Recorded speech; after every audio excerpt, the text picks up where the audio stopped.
بسم الله الرحمن الرحيم. الحمد لله والصلاة والسلام على رسول الله صلى الله تعالى عليه وسلم.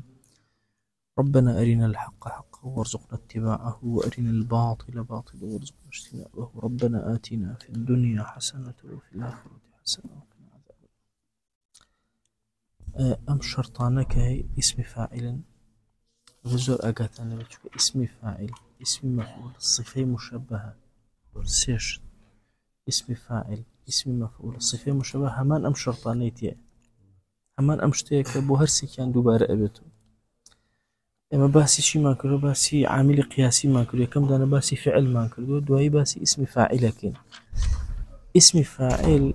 شرطي إشكرني دو شرطي سركي من هي ألا يكون مصغرا،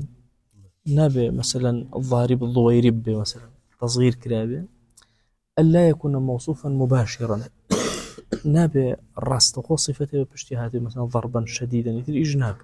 بيني كوتبه هر إيشكا واضحة، مثلا معمولة كبيت دواي أو مشكلة ما مباشرة كمهمة، كلمة مباشرة أم دوشتي جارة نابت أبدا. أما يك دواي أو سيري اسم فاعلك يا الفلامي بيوية يا بيوي نية، يا بيويتي يا بيوين، أجر بيوي بو هر أو دو شرطه بس إيشكا چونك أو الفلامي كلا سي اسم فاعل، الفلامي تعريف نية لا موصولة ونية. الله السارق والسارقة يعني الذي يسرق والتي تسرق، يعني الزانية والزاني. أو الفلامانة الفلامي تعريف نية، الفلامي موصولة أو تنها معلوم. إما اسم موصول ما هي لقال حرف موصولة، موصول أبيت دوبش باش الموصول صلة موصول ما نية، اسم ما هي لقال شيء لقال حرفي موصول شيء باش الذي والتي وانا هم أسماء موصولة، أسماء موصولة وانية أسماء موصولة أوان. الحرفي شيء حرفي موصولة كاتك الله الضارب أو الفلامة شيء الفلامي موصولة، الضاربة كأبيت الشيء أبيت الصلكي. وي أما لزمان عربية هلا كرديشة جاري وهي مثلا ناوي كسك نازان علم أويك هات، أويك هات يعني الذي جاء، أويك الرشد باشا. الله مثلا كرة أو فقيه كرايكر باشا، أحسن بيكسر زاني كامل والله نازل أوي الرايكر باشا، أوي كرايكر ها ناوكي نازل أو بس اسم موصول أمية تو صفتي كسكت دريني وباسي أوكي. الضارب جرق أو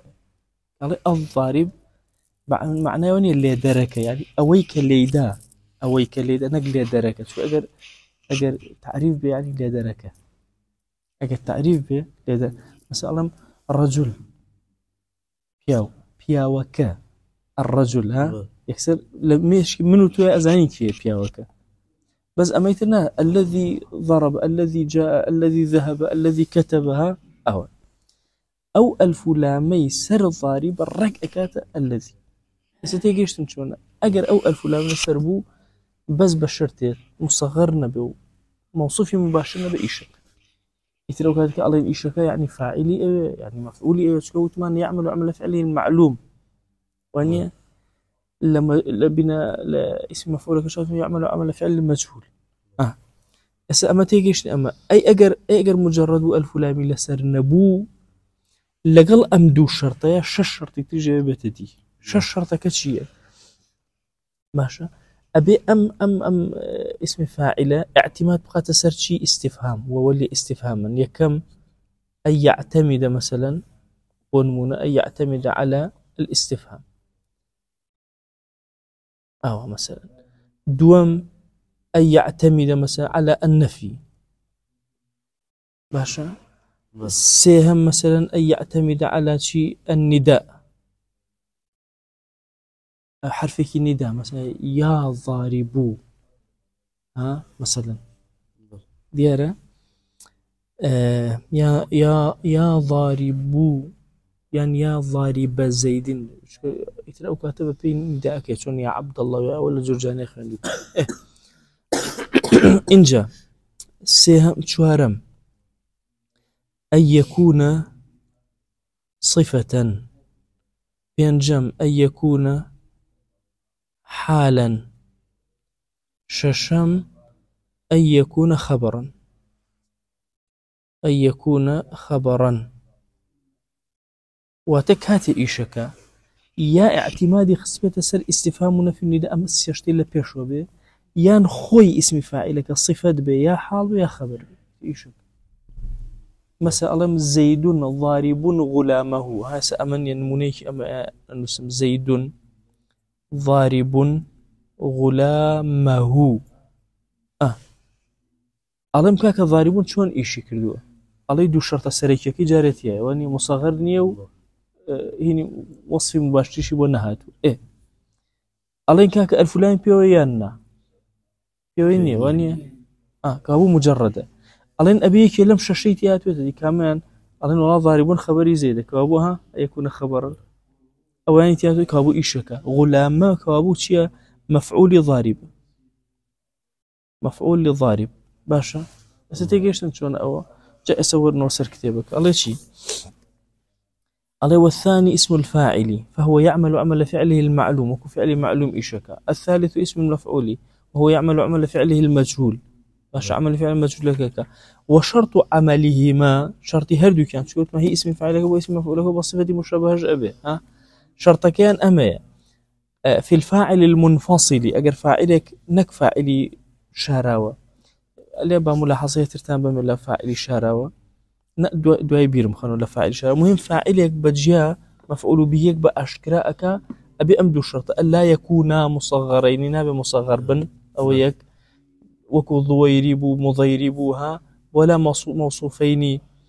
بوصف مباشر. وصف مباشر جنبه وكو جاءني ضارب شديد رام لدواء عمله وأجر وصف كران قيناك لم يضر عملهما السابق. وكو جاءني رجل ضارب غلامه شديد كوت دواء قينا مباشرني ديار أو دو مرج سريكك إنجا دواء دو مرج سريكك عليه. ثم إن كان باللامي لا يشترط لعملهما غير ما ذكر. أجر الفلامي إنجا سيرك يا الفلامي بيويا يا الفلامي بيوني أجر الفلامي بيويا تنهادو مرجكي بيشو اعتباركين. وكوتشي الضارب ها الفلاني بيوي الضارب غلامه عمرا أمس عندنا باشا. الضارب إيشي لكردولا شيء لغلامية باشا. الضارب غلامه الضارب غلامه أو الضارب غلامه عمرا. الضارب كابوتشي اسم فاعله طبعا بس مبتدا جو اللي اعتمال الفوين. الضارب كخوي لا أصل الذي كان بس ليرة الذي الفلامك حرفة اسم موصول لك. ألين الضارب مبتدا. غلامه أبت فاعل شي فاعل ضارب. عمرا أبت شي مفعول ضارب. أو غلام مرفوع نية أبت فاعلك ومضاف هاك مضاف إليه. عمرا أبت مفعول ضارب. باش أمسي أو ظرف. باش أمسي عندنا ظرف زمان ومكان يعني أو كسي أوي غلامك العمري دا دوينة لا يموي عندنا باش. أو عندنا أبت خبري الضارب وكلا أخيرا. أو عندنا أو ظرفي أخيرا أبت خبري شيء خبري ضاربك. أوي غلامك العمري دا باش دوينة أو لا يموي.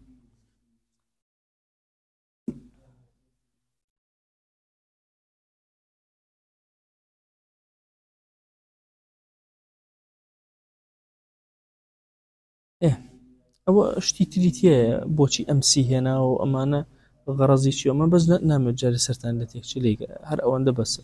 كابو الفلاني بيو أبو دو شرطة بيو تو إس الضارب مصغر النا تعريفي مباشر كده النا كابو إيشك أو تأيشي كده غلامي مرفوع كده أمرني منصوب كده وإن كان مجردين منها أجر مجرد بنشي يشترط معه لقالوا دو شرطة تر أبي بين دي أمدوانا شاشي تر يكيلو شاشة الله شيء يشترط معه الاعتماد على المبتدأ. اعتماد لسر مبتدأ دانك أما أخير يعني بيت خبر. أو الموصوف اعتماد لسر موصوف يعني بيت الصفة. أو ذي الحال يعني بيت حال وكو جاءني زيد راكبا غلامه راكبا غلامه، راكبا حالة، ما دام حالة اسم فاعليشة مجرديشة إيشك غلاموش فاعل كيت إيه.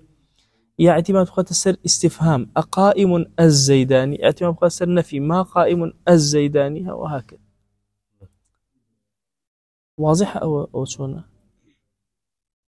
يعني هاي سبب الشرط كان وكو أمانة هنا وكو ابن مالك، ولا هالشرط كان هنا أو تنها شيء هنا ولا شرط كان نداءك مشكلة ديار قسك شلون تاكيو روشتين إما إيه. الله ويشترط في نصبهما تشتتر باسك. الله ويشترط في نصبهما المفعول به الدلالة على الحال أو الاستقبال. أفرمي بمرج جراوة يشترط في نصبهما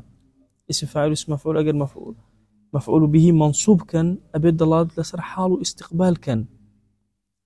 باشا. وتثنية ما وجه إيه أما محشنك إذا كان مجردا، وما إذا كان بلا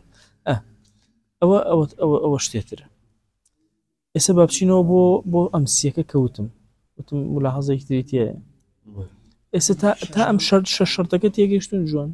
مش شرطك ألف لاين بيو ألف لاين بيو أنا بألف لاين بيو أنا بوش كيلو شرطي تيا تدي لقل دوانا جيب شو توا هذا قصة إما اشتيكي ترمان أما بألف لامة أما بألف لامة لروي معناوة خوي إما ها بيشتر وتي اسمي فاعل لقل فعل مضارعة مطابقا واني لفظا واستعمالونها أو بس نكر سير كان أما لاسم فاعلك أجر الفلامي بيو بو هرش دلال لسر ماضيك، دلال لسر مضارعك، دلال حالك، دلال لسر استقبالك، هر إيشك. أما الزمن تيا سير ناكن الفلامي لسر بو سيري أمشى الشرطة ناكن سيري الزمن جناكن الله هر إيشك. أجر الفلامي لسر بو باشا، أجر الفلامي لسر نبو لقل أمشى جدانا أتما لسر دانا مرجع تريج لمشك معنا أبي دلاتك لسر حال يان استقبال نابد لسر ماضي دلالتك هناك إجناك يجيشتن يعني أما بو باشا ماضي حال استقبال إيشك أويك الفلامي لسر باشا بو هرسك يعني إيشك كيشا مانية هر زمان به أويك الفلامي لسر تنها لحال استقبال إيشك لماضي إجناك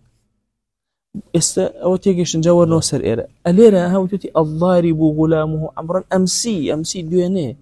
باسي ماضية بس لبروي الفلامي لسر هر إيشك كيشيني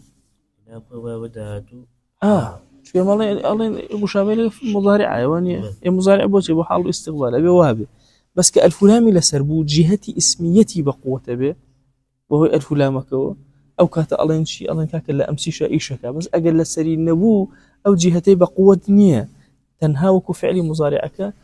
دلالة لسر حال استقبالك كوابو يسألين زيد ضارب غلامه زيد ضارب غلامه أو باسي شيء أكين باسي أكين يهدواتر باشا زيد ضارب غلامه زيد لا ها لغلامك أداء أبي واي معناكم نقول لغلامك دا أهل لكرديات ودواي يعني كتاب ترجمة أكيد زيد ضارب غلامه يعني شيء يعني زيد لغلامك أداء حالة يا استقبال بس أما سيرك ألم الضارب غلامه عمرا باشا أوي لغلامك هيدا أوي غلامك لعمري دا أدا هر دروس مشكلين أو الضاربك بدليل أمام أزام دون اللي دا بأمسيك أجنا أو إسقوي بتاقيتنا شمولي ماضي وحاله استقبالك أتوهم بلام أدا بلام دا دروس استيجيش وردك شلون أو تأبي قاعديك أبي أجت لو قاعدة بتشكل لا ترجمة زور إجتماع قاعدة طبعا خلقي تقول ترجمة كتابة كان ملانا بنازن شلون يك سو كتاب أنا كلام بكردي حجني زوري كان سيرك حد نيزني بس شلون ترجمك بوشك الظاهري والظاهر لك ولا كاتو كابرا بونونا مثلا والله مجرد أو الفلان مثلا أو يعني معنى ماضيج أجين أو نايجين شو زاني أو وردك لي أو طبعا لفرمايشتها لآياتها وترجمة كي بياني قصة كي بو خلق دقيق الروحي كلمة كي بكردي باشا سيرك الفلاني بس أو يشك لاشتكى يشك همو دي الرجال عربي برا لو قاعدة أنا سو قاعدة كلا قاعدة كان دلالة لسر ماضي ناكا أجر ماضي بنا بإشكا أجتن له أهم وتوانا شيء ويشترط في نصبه ما المفعول به كات مفعول به منصوب أكن أمانة دلالة صحة واستقبال كان أي فاعل قيناك بس كباسي مفعول به لكوا مفعول به منصوب أكا أو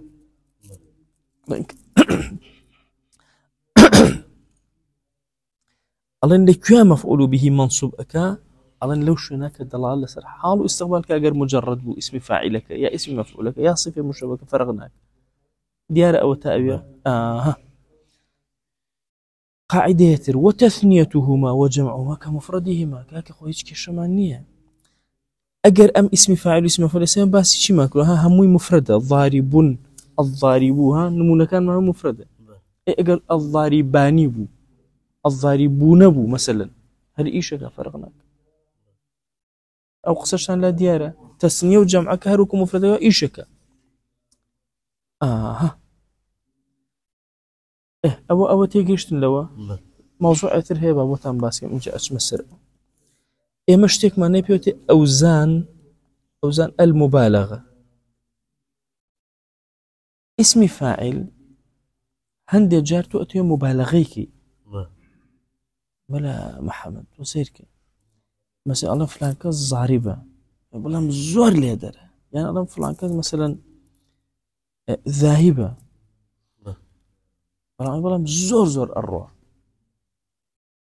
شلون أم تعبير الدار برم خو أكري بلام ذاهب شديد مثلا نا هر خودي صيغك بينج كلمة من هي بينج وزن العربية اسم فاعل شي اللي أكن بقوترك فعال سير كان أول سي وزنك فعال مفعال فعول فاعل باشا فاعل أو بس بكسرة فاعل سير كان فعال أو مفعال أو فعول في كثرة عن فاعل بديل لإنك ابن مالك فعال مفعال فعول في كثرة كأتي مبالغة كي باش أوزاني مبالغا أمانها عن فاعل بديل مبالغة لاسم فاعل أكي لبريء ويبلا علم ضارب ضراب مضراب ضروب ضريب ضرب هم صيغة مبالغا اسم فاعل بو اسم فاعل واضحة أو أوزانانش عينا إيشكا بهمان شرط دسور كباس ما كدوها وكذلك 3 أوزان من مبالغة الفاعل سوزن لوزنكان مبالغة فاعل عينا وكو فعال فعول مفعال باشا أوانج إيشكا لم سيانشانا باسي حال استقبال نية لم أوزاني اسم فاعل باسي شينية سيرك على شي عليه ولا يشترط في عمل هذه 3 معنى الحالي والاستقبال بو ماضي وحال ويساوي إيشكا شون الفلان حقينا وسلو مجرد بالفلان ولا سبب حتى شون بإيشكا لا حمو حالته كان ديار أو هو زاد السبويه فاعل فعل أو أنا هم هاتون هلا الصيغة مبالغة مرجنتها أو سيانة بزور ترى والحال ديار تم مبني السماع عرب لشيا بكارينا بس أم شني بكارينا بركوي سيدان أساسي أفرمي وتسبويه سياني تري بكارينا إيش مشكلة إني زور بيتان هنا صيغة مبالغة وتيان سي وتيان بيانجا وتيان شاشة مهم نية بلاتان المهم وردود لكتابين ترى سيرة كان أذان أو اختلافات لسه بس أما تيجيش أنت إيرة كابو أسي أما دوشت ما خيندو وتومانا جاري وتومانا كاك عامل السماعي عامل قياسي فعل يكم دانا باس ما كردو إن جاء اسم فاعل ما باس كردو إن جاء اسم مفعول ما باس كردو لا اسم فاعل لا اسم مفعول هاتون كمالا شرط ما دانا باس ماك أما تائر ديارة ورنسر صفة مشبهة. الرابع شوار من دانا لو أنا صفة مشبهة الله فهي تعمل عمل فعلها وكو فعلك خوي إشها كلازمة مثلا بالشروط المعتبرة في اسم الفاعل. أم شرطان أم يكليرا بوم نسيون باس مان كردوها ألف لام لسر ألف لام لسر النبي وها مصغر نبي وشيو هالشرط الرق أو أنا لاسم للصفة مشبهة هي كابو أم شرطاني كخنون بو شيو الشيء بو اسم فاعل الشيء بو اسم مفعول الشيء بو الصفة مشبهة أها ديار أو أها كوا بالشروط المعتبرة في اسم الفاعل بهمان أو شرطانا غير معنى الحال والاستقبال فيه إلا باس حال استقبالك النبي أما أخير كباس ما كر أجر مجرد بأبي أبو حال استقبال أبز أو إلى لابه فإنه لا يشترط في عملها لم يشاهج بمرجور نجرا بو لا موضوع بو صفة مشبهة صفة ثابت صفة مشبهة لقل اسم فاعلها فرق شيء أما تان أقالب باشا اسم فاعلها سيركن أم زور جرينجا أصل لاسم فاعلة أصل أو صفة ثابت نية لك سكا سلام ضارب باشا ليدا حمود دقيق طب ليدا نعم هاشي كاتية الجالس واضح بلام صفة مشابهة كابو اسم فاعل أصل تيا ثبوت نية حركية كاتية أي صفة مشابهة ثابتة الله مثلا حسن جوانا يخد لما بيشر جوان يصير جوان لما دوار بجوانية منت صفتك ثابتة بو إنسان كابو صفة مشبهة خوي بوبي الله مشبهة يعني المشبهة باسم الفاعل أو صفتي كألي اسم فاعلة بلام جوازي كيان شيء أم بو ثبوت الدوام أو استقرار تيانية ثبوت الدوام نية أو الفرق تياني اسم فاعل بلام صفة مشبهة تياتي صفة كان يقرأ القرآن صفتي مشبهة باشا ديار نمرجني صفة كان يقرأ جل جوهي أنا اسم فاعل أم بابتا زور ربطي مكان بابتي عقيدة وأهانه زين كما قواعد نحو لا مش يعني استثناءات هي شلون وشي الله استثناءات هي صفة يعني خارج استثناءات يعني هي قوانين مثلا أول ستيجيش ما شلونه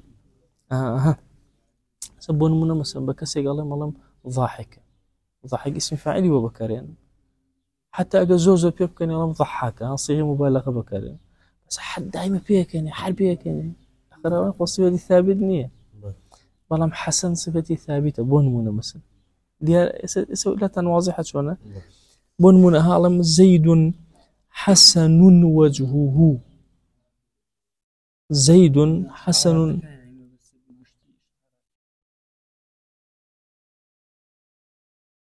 همي أوان باسم فاعل توبكرين همي أنا مشتكاتين أنا كصفتي ثابتة مثلا زورتر أول سيركن اللي را زيدون مبتدا حسن شي خبركيتي حسن الفلاني بيويا لا أي بوتا شي بوتا خبر ما دام بوتا خبر إيشكي شي وجه فاعلكيتي وتمرفوعي كذو ومضاف هكا مضاف إليه وبتشندين شي وازخنته لو شرحي كذا تنوين الصفة والله زيد حسن ورفع وجهه أو بخنن طبعا وجهه أو نصبه بوجهه دروسته أو كانت التشبيه بمفعولة حسب التنوين كبكب حسن وجهه بجرب بخنن والحال أو تفصيلات زور لكتبها لكافية وأنا ما تفصيلات أي خنية لشوية بس استيجيش نلوا إيه أو أشياء اسم التفضيل توز الدورة كتلوا مهم أمس موضوع زور ربطيان بيكو اسم فاعل اسم مفعول صفة مشبهة وأم شرط شروطنا أنت أبي أقلب لكتبين ترى أي خيان بدريشتر لما بس أما أبي يعني لإظهار لاني كم أبي أما تفهم كردبه أم كتابة كاين نحو للزنجيرين ملاياتية طبيعتي أهواية سنجرجاني ناوى دابا جوتا بركوي توزا تشاور روش نكاتو باشا أجرومية مثلا بدواء أجرومية مثلا توزا إجزيات تشاو تكا كي تسر إظهارها كمال قاعدة ترتداتي داي هر جاري كمال قاعدة ورقي كاتي زي كنترول كذا خو أجا هر همي بس يقول كنترول نابي بويا لما نهجي ملاياتي هنرم سرك ئێستا فەقێ وەختی خۆی لە دوای ئزهار کافیەشیان نەخوێن کافیە تۆزە تەفسیلتر دوای ئەچون مەسەلەن مەلاجەمیان ئەخوێن تۆزە تەفسیلتر دوای هاتن سیوطیان ئەخوێن تەواو تەفسیلتر هەیان بوو لە دوای ئەوە شەر نەئەوەسە باشە ئەنواع شروحی ابن مالك و ئەوانە هەیە و حتا مغنی اللەبیب و نازانم هەموو ئەوانە چون ئەیان خوێن لە پێناوی چیە لە پێناوی تەواو قاعیدەکان کۆنتڕۆڵ بەس ئەمە طبیعەتی ئەوەیە هەر جارێ شتێکت ئەداتش ئێستا تۆ لێرە ئەم تۆزت ئەگە وەرگرتت قاعیدەکانیان بۆ چکە تۆ ئەچیت جارێکی تر خۆ ئەمە بۆ دووبارە ناکرێت تۆ ئەمە تەواو فێر بووی ئێستا مەسەن تۆ هەموو جارێ ئیعرابی بسم الله بۆ ئەکرێتەوە لە ئەوەڵۆ ناوە تازە تەواو ڕۆژ هەموو دەقیقاتی مەرەتو بزێنی ئیعراب کەرەوە خۆ ناکرێت بڕۆی لێرە مەسەن شتێکی دێتە ئاراوە مەسەلەن نزیکە لە مەرەتو بزێدین خۆ پێناڵ کاکە ئەمە وەکو مەرەتو بزێدین تازە ڕۆژ ئەبێ فێری بووبی بۆیە تەسەلسولی فەقیهەتی لەوێ لە بەرەکەی لەوێ لەوەی تا وەردەوە ئەوە سەرەکی ئێستا ئەمە تا لە معلومە ئەمە چۆنە کابوو ئێمە قاعدەیەکی گشتیماندانە بۆ ئیسمی فاعل و ئیسمی مەفعول و قاعدەکەشمان کرد بە ئەو دوو شەرتی سەرەکیماندانە وتمان ئەو مەجالی تێنێ چونکە ئەم دوان بۆ نمونەگە مستەغەر بوو ئیش ناکە ئێمە ئاڵێن چی ئەمە شروطی عەمەلی ئیسمی فاعل وتمانە قیاسیە بەچی قیاسە ئەوە قیاس وەنێ شەردا ئەنێن ئەڵێن ئەهەواکێن ئەوە قیاس هەمووی قیاسات ئەسا مەسە ئەڵێن هەرچی ئەم شەرطانەی تیا هاتە دی ئیشەکە بوو بە قاعدە شەرطەکانی تیان نەهاتە دی ئیش ناکە بوو بە قاعدە کە بوو بە چی وەکو ئەوی تر نییە سەماعی ئەو قیاسی وهكذا باشا بس وصلى الله على سيدنا محمد وعلى آله